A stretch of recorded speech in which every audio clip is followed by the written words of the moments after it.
Welcome to CAN, Caribbean Affiliate News. My name is Siobhan Gobin. Here's the stories that we're following today, September 9th, 2013. In international news, UK denies security breach after the Prime Minister leaves official red box on train table.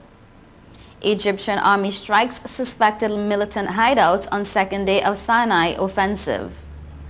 Obama administration aiming to convince public and Congress on Syria strikes. And Thai Airways plane skids off Bangkok airport runway, 14 injured. Details on these headlines and more when we return. Hey, excuse me, if you see me smiling, that's 'cause I'm chilling on Total Caribbean Network.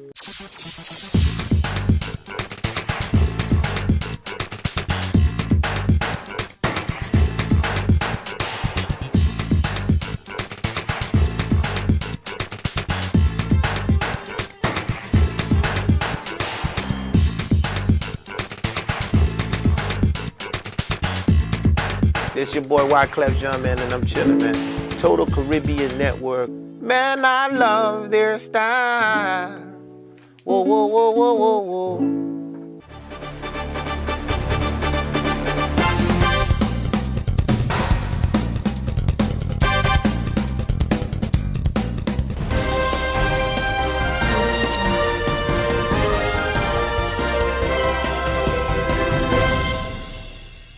Welcome back to CAN, Caribbean Affiliate News. My name is Siobhan Gobin. This segment of the news is sponsored by Total Caribbean Network.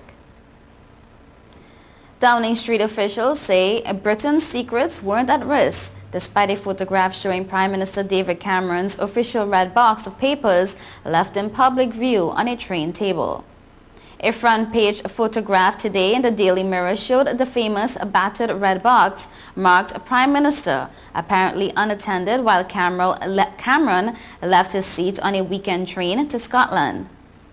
The newspaper said other passengers could have rifled through the box and studied secret plans for military options in Syria or details about disagreements with Russia over policy towards Syria. A Downing Street statement, however, indicated that Cameron's security team was in place and the box was not unattended. In the past, British government-owned laptops containing sensitive information have been left on public transport, prompting tighter rules on security. Smoke billowed in the sky as Egyptian helicopter gunships rocketed suspected Islamic militant hideouts in the lawless northern Sinai Peninsula for a second day on Sunday, killing 11 suspected fighters as part of the largest military offensive in the region in years. They say the assault aims to drive out al-Qaeda-inspired groups from several villages of the restive border region where militants have established strongholds and stockpiled an unprecedented amount of weapons. Also Sunday, militant group in northern Sinai allegedly claimed responsibility for a failed assassination attempt on the country's interior minister last week. In a statement attributed to Ansar Jerusalem posted on militant websites, the Islamic extremist group claimed it was behind the attack on Mohammed Ibrahim. The statement says military chief General Abdel Fattah el-Sisi, who led a coup against former Islamist President Mohamed Morsi, is another target. A military official said 11 militants and 1 soldier were killed in the fighting on Sunday. He said 10 militants had been arrested. A day earlier, 2 soldiers and 9 militants were killed in the offensive. The official spoke anonymously because he was not authorized to release the information. General Osama Askar of the 3rd Army told reporters troops had seized at least 10 shoulder-fire SAM-7 anti-aircraft missiles a day earlier. They found in a mosque and in homes of suspected militants in the town of Sheikh Zayed near the border with the Gaza Strip and Israel. Western officials say thousands of shoulder-launched missiles went missing from Libyan arsenals since that country's 2011 civil war.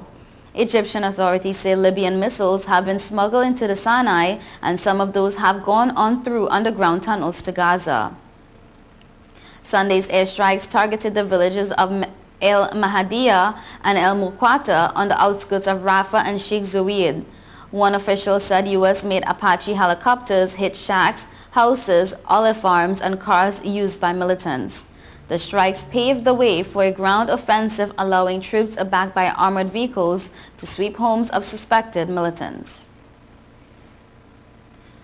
U.S. President Barack Obama is going all out to convince war-weary Americans that limited strikes against Syria are needed for the United States' long-term safety, while his national security team is attempting to reassure skeptical legislators that the United States is not heading toward another Iraq or Afghanistan. Obama today plans to make his case for punishing Syrian President Bashar Assad for turning chemical weapons against his own people, a charge Assad denies in a new interview. Top administration officials are heading to Capitol Hill for more classified briefings, and White House National Security Advisor Susan Rice is scheduled for a speech at the Washington think tank timed to the public relations blitz. Obama will meet with Senate Democrats on Tuesday to seek support for U.S. military action against the government of Syria, according to two Senate Democratic aides. The meeting at the Capitol will come just hours before Obama addresses the nation in a primetime speech on Syria from the White House. With Congress set to have its first votes authorizing limited strikes into Syria as soon as Wednesday, Obama and his allies were arguing that the United States needs to remind hostile nations such as Iran and North Korea of American military might while working to reassure the nation that the lessons of the last decade were fresh in their minds. A Thai Airways plane carrying more than 280 people skidded off the runway while landing at Bangkok's main airport, injuring 14 passengers, the airline said this morning.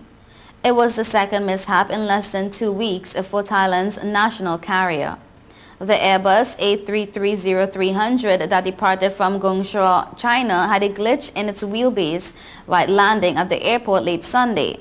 Photos taken after the incident showed deep furrows from skid marks in a grassy area of the runway leading to the stalled aircraft, resting with its nose down and emergency slides inflated.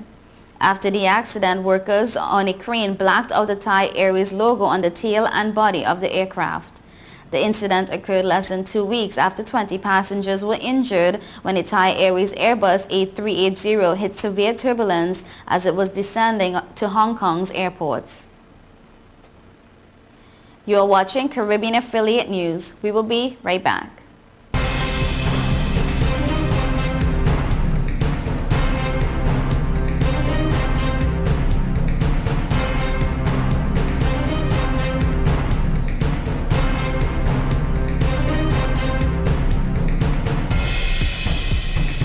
Mom let you take your car out. This is awesome. It's time to grow. You're crazy. Little while Go faster. Stop. it'll all be alright. I raised my son to be careful, Hey, sweetie. Hey, Mom. but just to be safe, So don't you worry. I got a Subaru. Love.